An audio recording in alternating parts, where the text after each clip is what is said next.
لە تەوەرەی یەکەمی پرۆگرامەکەی ئەمڕۆماندا باس لە چلەی زستانەکەین. بێگومان ساڵ لە 4 وەرز پێگاتووە، ئەویش بەهار، هاوین، پاییز، زستان.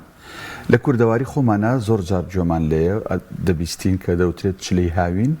چلەی زستان. ئێمە ئەمڕۆ باس لە چلەی زستانەکەین. بزانین بۆ پێی ئەوترێت چلەی زستان. ئایا بە فعلی چلەی زستان 40 ڕۆژە یا کەمترە یا زیاترە؟ کەی دەست پێ دەکات؟ کەی کۆتایی دێ؟ فەرقی چلەی زستان لەگەڵ پێش چلە چییە و لەگەڵ دوای چلە چییە؟ ئایا یەک جۆر چلەمان هەیە یاوەی ئەوترێت چلەی گەورە و چلەی بچووکمان هەیە؟ ئەم بابەتە گەنگەشاکن بە میوانداری زۆر بەڕێز هیوا هایر، کارگێڕی کۆمەڵەی کەلەپور و فۆلکلۆری کورد کە بە سوپاسەوە لە ستۆدیۆ لەگەڵمان میوانە. کاگیۆ بەخێر بێت. هەرخۆش من زۆر سپاس. بەخێر بێ یاخوا. سپاس بۆ جەنابتان. کاک هیوا، یا پێشەوەی بێمە لای جەنابێت، هاوکارمان فۆتۆگرافەری بەتوانا و دەستڕەنگین کاک محەممەد ئاکۆیی کۆمەڵێک فۆتۆی جوانی ناردووە بۆمان کە لەم بابەتەیە هاوکارانمان ئاوێزان لەگەڵ گفتوگۆکانی ئێمە خەنە سەر شاشە. زۆر سوپاسی کاک محەممەد ئاکۆیەکین کە کۆمەڵێک وێنەی زۆر جوانی ناردووە. کاک هیوا،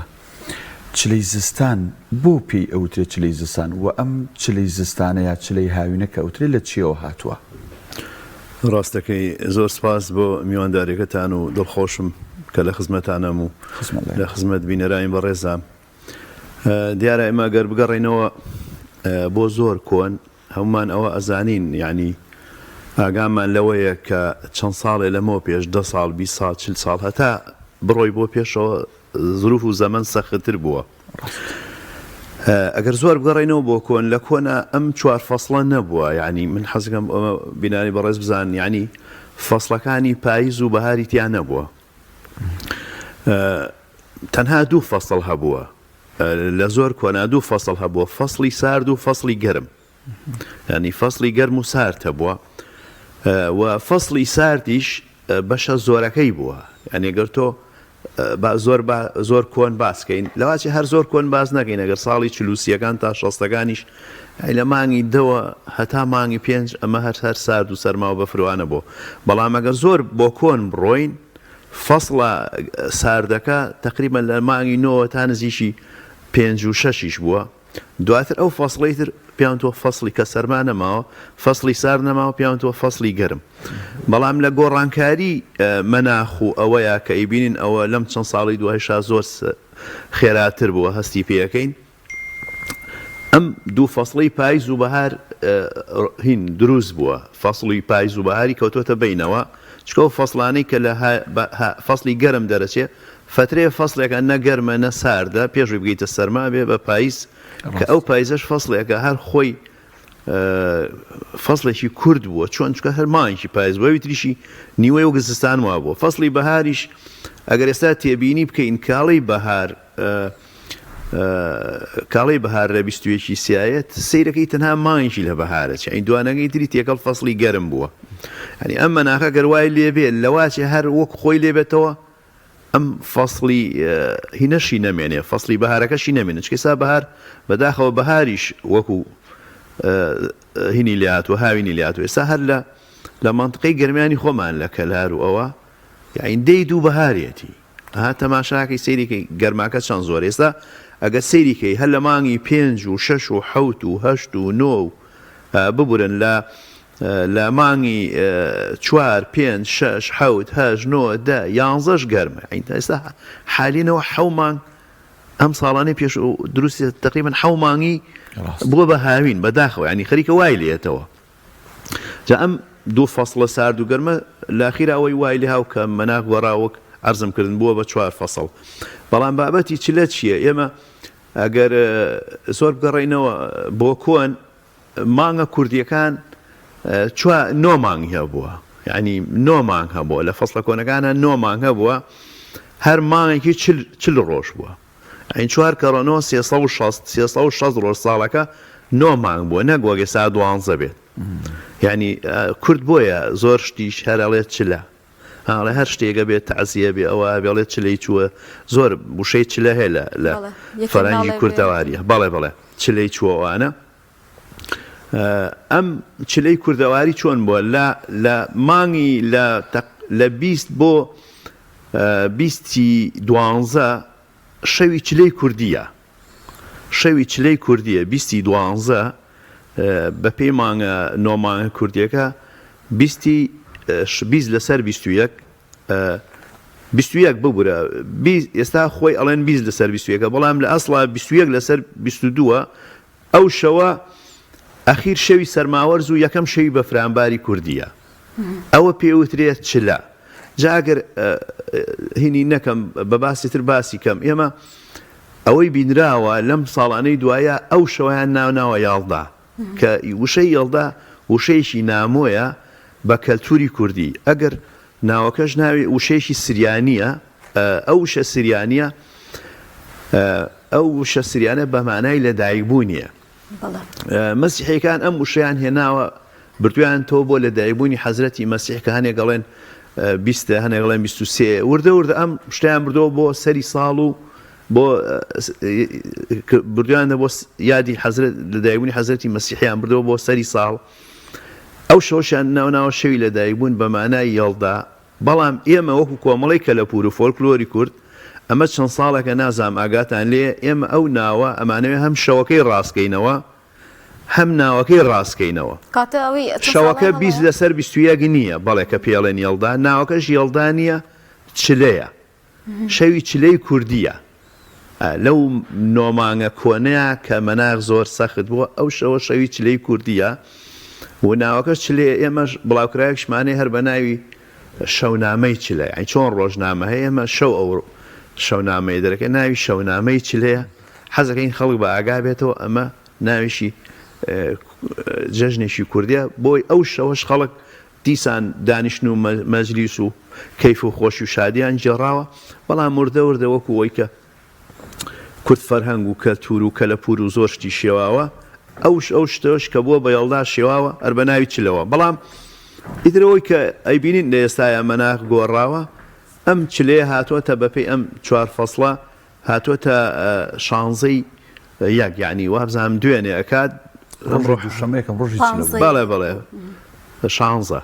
شانزەی یەک ئەکاتە چلەی زستانی بەپێی ئەم فەسڵەی خۆمان کە ئێستا بەپێی 4 فەسڵەکەیە بڵێ باشە کاکیوە باست لە گۆڕانکاری کەشوهاوەکەرانی هەستەکەم نە کوردستان هەموو جیهانی گرتوۆتەوە بەڕادێکی زۆر بەڵام ئەوەی کە هەیە تایبەتمەندی چلە چییە ئەنیان ئەو وەرزە چییە لە کاتەکانی تر گەر لە کۆنابیان لە ئێستایا بێ ئەو ماوەیە چی تایبەتمەندیەکیە بۆ جیاواز لە وەرزەکانی تر بەڵێ چلە بزات چلەی چلەی زستان ئەگەر ئێمە بگەڕێنەوە بۆ کۆن ینی بۆ ژیانکردن لە کۆنا تاوان لە کۆنا ژیان سەخت بووە هەم وەکو وەسایل و خواردن و دەستکەوت و خان و بەرە و نیشتە جێبوون و مەناخ و لەگەڵەوانەش ئەکە شت کەم بووە خەڵکی ژیانیشی سەخت بووە کاروباری لادێ و شاخ و شێ و ئەوانەی هەبووە سەخت بووە تەمان ژیانکردن ئێمە ئەگەر بگەڕێنەوە بۆ کۆن ژیانکردن تەمان لە سەردەمی ئەشکەوتەکان و ئەوانەوە دواتر و خەڵک لە دەست سەرما ئەوە ڕای کردووە گەرمیان و شۆسانی کردووە ینی گەڕاون بۆ منتیقە گەرمەکان و دوای گەڕاونەتەوە بەڵام وردەوردەوای لێ هاتووە ئەم هەموو شۆشتەش نەتوانراوە خەڵک بڕوات ینی ساگەر ئێمە سەیری عێراق بکەین خەڵک لە تاو سەرمان ڕۆیەوە تا بەسڕە ینی خەڵک ئازابەوە بەڕاست ینی بەشێکی ڕۆیەوە گەڕاوەتەوە نەگەڕاوەتەوە جا من ئەمە حەزەکەم باسیەوە بکەم لەگەڵیا ئەم عێراقی ئەمەیتیامین هەمووی کورد بۆ هەمووی ڕەوەند و کۆچەری بووە ئەو شەتڵ عەرەبی کە ڕوا لێ بە قەراغ بەسڕە ینی خەڵک تا بەسڕە ڕۆیوە ئیتر لەوێ ناویان ناو ئەو ڕێگای کە ڕێگە بەسراوە یعنی هەمووی کورد بووە بەڵام وردە ئەم منتقی خۆمان کە کەش و هەوا گۆڕاویان توش بەهۆی هەنێ وەزعی ئەوە خەڵک هاتوۆتەوە منتقی ینی هەموو عێراق کورد تیای گەڕاوە تیان ئەو ڕێگایە بەسراوە ساناوی بەسڕایانی ئەو ناوە خۆی لەواتەوە بەرحاڵ ئەوە بابەتی دوور درێژە بەڵام کە خەڵک گەڕاوەتەوە ناو شاخ و چێوەکان دوای زەمانی نیشتەجێبوون خەڵکە لاشکەوتەکانە خەڵک زۆر بوو نەیتوانیەوە ڕەوکا بۆ منترە گەرمەکان خەڵک نیشتەجێ بوو کە نیشتەجێ بوو بۆ وەسایلە کەم و دار و بەرد و قوڕوشتە خانوویان کردو ئەوانیش لە چۆ لەو منتقانەی کە بەردی تیا بووە و داری تیا بووە قڕی تیاوەی سا لە منتقە دەشتەکانە ژیان لەم دوایە دەسی پێکردووە لەبەر بنارەکانە وەکو چۆن بەر شاخی بەرانان و ئەو منتقەیە هەم توانیانە خۆراک و خواردن بکەن هەم توانیانە بەرد و داری لێ بۆ دارەکەش وەکو سووتان و بەردەکانش وەکو خانوو ژیانی تیا بکەن و سەرەتاش ئەو ئێستا ئێمە سەرباسی چلەکە سەرەتاش کە خەڵک چلەی زستان ئەوەندە سەخت بوو ینی هەمومان نەزانین چلەی زستان ینی هەرە سەختی سەرما بەڵام خەڵک دائیمە خەڵک ئازا بووە خەڵک بەتوانا بووە وەک چۆنەڵێ احتیاجێتیش داهێنان دروستەکە خەڵک تەمەن لە هەموو شتێ احتیاج بووە بەهۆی احتیاجێتی خۆیەوە دائما عقلی ئیشی کردو داهێنانی کردو پێویستی بە ئامادەکاریش بووە ینی پێویستی بە ئامادەکاری زۆر گەورەش بووە چکە زانیوێتی چی بەسەر هەیە چکە ئێستا تۆ تەماشاکەی خەڵک هەموو شتێ بە ئیسراحەت دێتە بەردەسی زۆر جار هەستەکەی پێویستی بەوەنی عقلی ئیشکایە بیرکاتەوە بەڵام لە کۆنەوانە بوو دواتر خانوو کە کراوە خەڵک نیشتە جێبووە کە نیشتە جێبووە خەڵک خۆی لەگەڵ ئاژەڵەکان ئاژیاوە ینی بەشێکی خانووکان ئاژەڵی تیاوە بەشێکی خۆی تیابووە ئەمە و زبڵی دەور و بەری دێینەکە کە لە دەوری ماڵەکان دایناوە یا لە گەوڕەکان دایناوە زبڵیش بابەتێکی حەراریە یعنی ئەگەر لە دەوروبەری دیەکە بینی دایما ئەگەر لە منطقەیەکە بەفرە باری لە زستانە سەختەکانە سیرەکەی دەوروبەری دیەکە ناو دیەکە هەڵمی لێڵەسا یان زوو بەفری تیاچووە بەهۆی ئەو زبڵانی لە دەوروبەری خۆیان فڕیانیا لە منطقەی خۆیان زبڵیش بابەتێکی زۆر حەراریە اینجا خەڵکیش لەسەر پوش یا بەڵم لە بەشێ لە ماڵەکەی خۆیان وردە لەگەڵ ئاژەڵەکە ژیاوە سەر خۆی لەلایەک و ئاژەڵەکەی لەلایەک بۆ لە زستانی سەخت دواتر وردە گۆڕانکاریاتەوە خەڵک خۆی لە ئاژەڵەکە جیا کردوێتەوە خۆی لە ئاژەڵەکە جیا کردەوە بەڵام بەو کەرەستەی قوڕ و حەسیر و پوش و داروشتا ئیتر لەو منتقانەشا چۆن یعنی ساوە هەرکە لە وێنەیەکە ئەیبینم ئەیبینی خەڵک ئاڵاوەتە ئەو منتقانی کە داری تیاوە ساو ژیانکردن لە سەرتاوە لەو منتقانە دروست بووە کە دارستان بووە ئێمە سامانە سروشتەکانی ئەو کاتە نەوت و غاز و وەسایلەکانیوانە داربەڕۆکانی کوردستان بووە ینی یەکێ لەو شتانەی کە زۆر هاوکاری کورد بووە داربەڕۆکان بووە کاڵیان پاچیوە بردویان تەماڵێ ماڵی خۆیان و اینجا سەرەتاش تەمان ئەم زۆپای داریش ئەم زۆپایی کە ئێستا بینرێ لەو حەکە یا بەرمیلەکە ئەوەش زۆر تازە ئەگینە خەڵک لە ناو ژوورەکانی خۆیان وەک عەرزم کردن کە لە بەشێکی گەوڕ بۆ بەشێکی خۆی تیاژیەوە داری لە ئاگردانە کۆ کردوێتەوە وردە خۆی پێگەرم کردوێتەوە بەمە ئامادەکاری کردووە پرسیارەکەدەوە بۆ ئامادەکاری بووە اینجا بەدەر لەوەش بۆ ئامادەکاریەکە دیسانەمە ئامادەکاری بۆ ئاژەڵەکانیشی و ئامادەکاری بۆ ژیان و مناڵەکانیشی و ئامادەکاری خۆراک و خواردن و ئەمانش ئەمە کۆمەڵی بابەتی زۆر گرنگ بووە کە خەڵک زۆر بە چڕ و پڕی بۆی ساختووە بەڵام لەو منتقانەی کە دەش بوونەوەکو منتقی گەرمیان و داری لێ نەبووە ئەوە ژیان تۆزێ ڕاستە هینەکە کەمتر بووە سەرماوە بە فروشتەکە بەڵام ئەوان سەختتریش بوون ینی ئەوە وتم دار بە تایبەتی داری بەڕوو هیچیە بۆ لە هەرە هاوکارەکانی ژیانی ئینسان کە خەڵکی لە سەرما و ئۆشتانە جاداوە بڵێ کەواتە ئەوەی ئەوترێت چلەی گەورە و چلەی بچوو بڵێ چلەی گەورە ئەو بوو کە تۆ باست کرد کە مانگی کوردی ئەو کاتە 40 ڕۆژ بوو 9 مانگ بووە لە ساڵەکە ئەم چلەی تریان ئەمەیە کە 25 ڕۆژ لە وەرزەکە ئەڕوالە و سەریش 25 جێوێنە ناوەڕاستەکەی پێوترێت چلە ئێستا ئەمان متەبع باش بابێ لەسەر بابەتێکی تر لە پەندی پێشینان ینی کورد لە پەندی پێشینانی خۆیان قسەی هەیە لەسەر زستان و لەسەر چلەی زستان بۆ نمونە ئەوترێ ئەم سەری چلە ئەو سەری چلە لە نێوێ ئەبارێ بەفرێکی زلە شتێکی وایان بۆ نمونە ئەڵە زستان ئەڵە ڕۆژەکە مابێ بزنەکەم بەداراگەر هەڵم نەوت بێ ینی ئەم پەندانە کە کورد ئەم قسانەکە لەسەر زستان و چلە کردوانە بۆ ترساندن بووە یا بۆ چی بوو بۆ ئەم پەندانە لەسەر وەرزی سەرما و چلە وتراون زۆر شتی هەزەوترایاڵێ شتەی زاڵمەڵێ بە پێکەنینی زاڵم و خۆرەتایی زدان باوەڕ مەگە ینی خەڵک وای لاتۆ بە خۆرەتاوەکەش باوەڕی نەکردووە تەمان لە کۆنا ئەم بابەتی چلەیە جەناب باسی پەندی پێشینان و ئەوەت کرد فەرموود ئەنی پەندی لێوە ژیراوانیە سێمە بەس ئەوە بوو کورد بۆ ئەم پەندانی لەسەر وتووە هۆکارەکەی چی بوو ئایا ینی لە سەختی بابەتەکە بۆ لە ترساندن بووە یا بۆ ئەم قسانی لەسەر کرد ڕاستی وڵی پەند ئەزانین چۆنە ئێستا من زۆر متابعی پەند دەکەم تاات پەندی عربی پەندی فەڕەنسی پەندی زۆر وەرگێڕاو هەیە پەندی وڵاتانی تر و نەتەوەکانی تری شوانە کورد کە ژیانی کردووە جیل بە جیل بە دوای خۆیان هەر خۆی پەندی لە وەزعەکە وەرگرتووە یعنی هەر حادیسێکی بەسەراتە بێ بە کورتی دەرسێکی لێ وەرگرتووە پەندیش هەر دەرسێکی لێ وەرگرتووە ئەم دەرس لێ وەرگرتنەی جیل بە جیل و زمان بە زمان خۆیانە پیرەکان بۆ گوازراوەتەوە بۆی پەندی لێ وەرگرن و پەندیشی لەسەر هەموو شتێ وەرگرتووە بە تایبەتی پەندە سەر زستان تامان زستان بە جۆرێ سەخت بووە زۆر کەس یا زۆر قەبیلە و ئەمانە تووشی خەتەری گەورە بوونە بۆیە دایما پەندی لێوە گیراوە یا پەندیان لەسەر نووسیوە بۆی جیلەکانی خۆیانیان خەڵکانی خۆیان تووشی زەرەر نەبن ئێستا من شتێکی زۆریش وتراوە بەسەر وەکو لەسەر پەندی و لەسەر پەند و لەسەر چلەی زستان و لەسەر بەفر عین لە مەنتقەی مێرگەپان هەیە لێرە تامان زۆر سەختە لە کۆنا زۆر سەختتریش بووە هەموو ئەوە تەنانەت خەڵکستان تیای نەماوەتەوە بەڵام هەنێ ماڵی مەڕارەوانە تیای ماونەتەوەی کە زمان جیل بە جیل ئێمە بیستمانەتەوە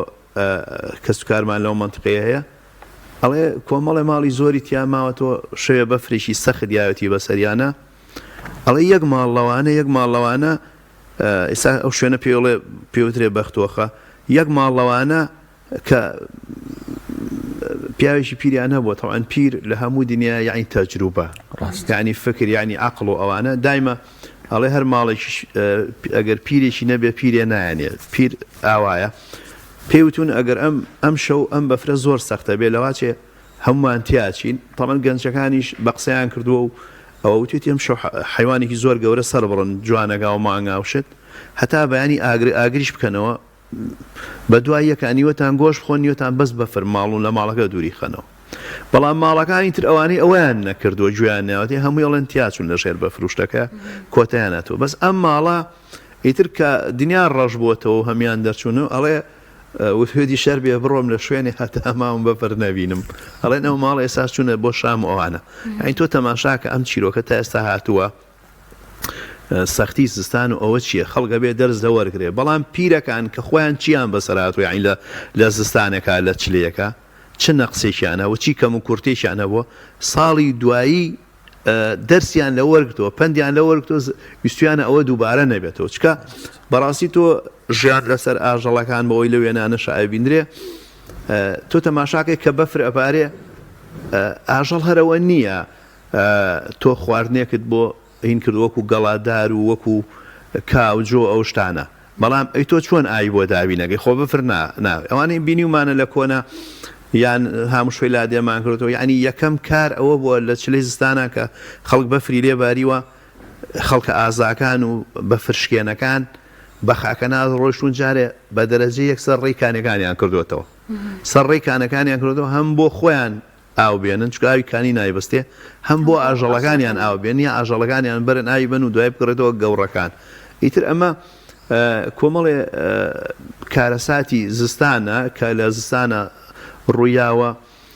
ئەبوایە خەڵک تەجروبەی لە زستانە کۆنەکان وەرگرتا یا خۆم ئامادەکاری باشی بۆ بکردایەوە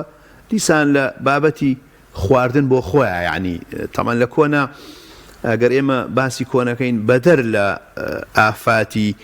بەفر و باران و کارەسا شت دیسان کورد هەروە بووە ینی خەڵک یاوێتی بەسەرا و ماڵی سووتان و حاڵستان و تووشی شەڕ و مەشاشی ئەوانە بووە دیسان خۆراکەکانی خۆی لە چاڵ ناوە یعنی ئێمە هەتا ساڵی هەفتاکانی لە زۆر دەیانما بوو گەنم و جۆ ئەو شتانیان نەخستە چاڵەوە بۆی ئەگەر هاتن ماڵەکانیانە سووتانن هیچ نەبووە خۆراکەکان بمایە ئەجینە لەم ساڵانەی هەفتاکان و شەستەکان و دوایە کە کەنووی تەنەکە دروستەکرا لە ماڵەکانی لادیا بۆ عەمبارکردنی ئارد و گەنم و شتە ئەمە شتێکی تازە بوو ئەم کەنوشتە ئەجینە لە کۆنا چاڵەکەندرا هینەکرا گەنم و جۆشتەکەی تێکرا دیساندا پۆشرایەوە بەکە چواردەوری جۆگەینەکانشان جۆگای ئاو بۆی ئاو نەچێتە ناوی ئەپارێزرا لەوەیان دەرهێنا بۆ خواردنی خۆیان ئەجا دیسان لەو منتقانەش فەرقیە وێستا بڵێن لە منتقەکانی وەکو شارباژێر لەواچی فەرقیە بۆ لە منتقەکانی گەرمیان فەرقی هەبووە هەست کەس بە پێی خۆی اینجا ئەوانەی کە منتقەی میوە و شتیان هەبووە دیسان لەبەرەوەی ئامادەکاریان کردەوە بۆ خۆیان بۆ ئاژەڵ وشەکان ئامادەکاری خۆراکیشیان کردەوە بۆ خۆیان. باشە کاکیوە سەبارەت بە خۆراک هەرکە باسی زستان دەکرێت باسی شەوچەراکرێ لەگەڵیا لە کۆنا باس لە دابەستاکرێ بۆ منە ئاژەڵەکانیان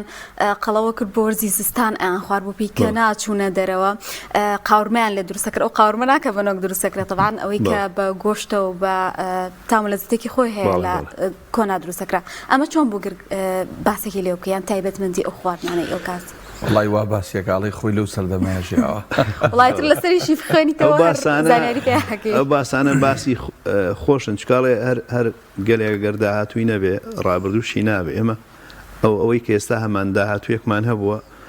هەر ئەگەر تیاشی نەژیابێتین خۆشە ینی متابع بوو بێتین یا متابعین یا عادەتەن ئەو کەسە کۆنانی وەکو دایک و باوک و نن کۆم شتانە زۆر خۆشە کە ئەو شتانە مامۆ باسەکەن ژیانکردن چۆن بە تەمان وەک عەرزم کردی لە بابەتەکە زستان و چلەیە ئەبێ لە هەموو مەجالێکە ئینسان خۆ ئامادەکاری بێت چکە شتێک نییە زستان ڕەحمەت پێ بکە تۆ زستان بەڕاستی زۆر سەختە بە تاوی زستانی و کاتانە ئەجا ڕێگا هەر نەبووە سیارە نەبووە وەسایل نەبووە فریاکەوتن نەبووە مەگەر هەر خوا فریا کەوتوێ لەگە خۆت و عەقڵی خۆت جا خەڵکیش بەڕاستی وەک پێم وتی احتیاجێت دایەنان دروستەکە خەڵک زۆر احتیاجات بووە بۆی عاقڵ بووە لە ئیشکارەکانی خۆیان خواردنی حازر کردووەکو چی وەکو ئەوەی کە هەموو ئەو شتانەی کە هەڵەژیرێ بە تایبەتی وەکو ڕۆنی ئاژەڵی و حیوانی وانە دوایە توێتەوە ئەو کەرەیەکرێ بە ڕۆنەوەکرێتە هیزە ئەمە خەزن کراوە دواتر وەکو نان و نۆک و ئەو شتانە دیسان لە باراش هەڕا خەزن کراوە دواتر وەکو هەنێ بابەتی ئەو منطقانەی کە میوەیان هەبووە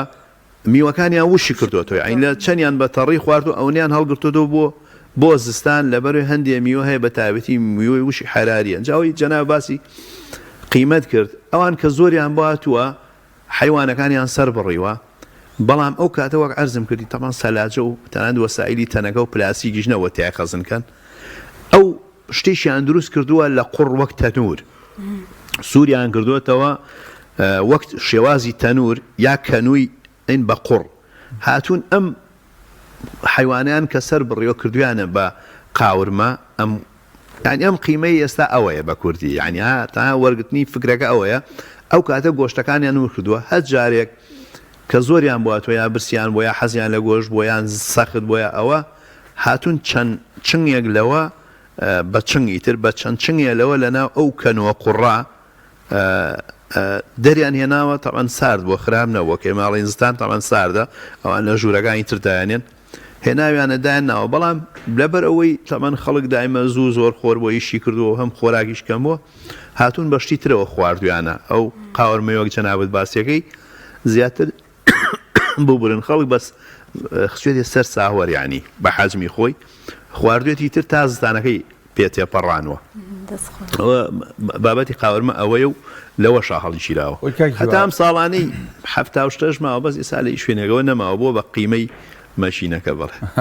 ئەم بابەتی زستان چلی زستانەوە جەنابەت فەرمووت ئێستا ئاسان بووە بەهۆی هەم وەسائیلەوە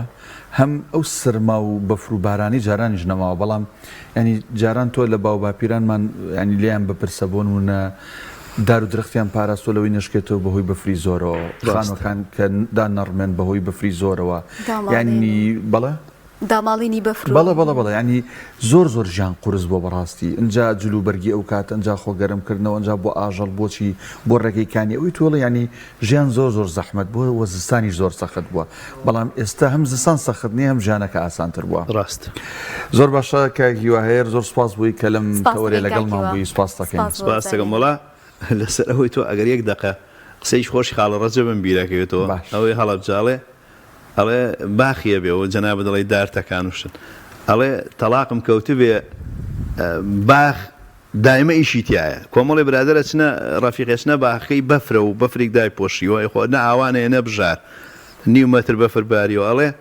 ئەرێ تۆ تەلاق خواردووە ئەڵێ باخ دایمە ئیشی تایە کوایشەکە ئەڵێەوە تا دارتەکان نابێ بەفرەکەی لێگەیتەوە ئەگەنە لە قەکانشکێنە جەنابەت ڕاستەکەی هەروە بووە کاگیوا هەیە کارگەری کۆمەڵی کە لە پور و فۆلکلۆریک و سپاس بووی کە لەم تەوەرێ لەگەڵمان بووی سپاس بۆ سپاس بۆ بینەرانیش هەر خۆش بن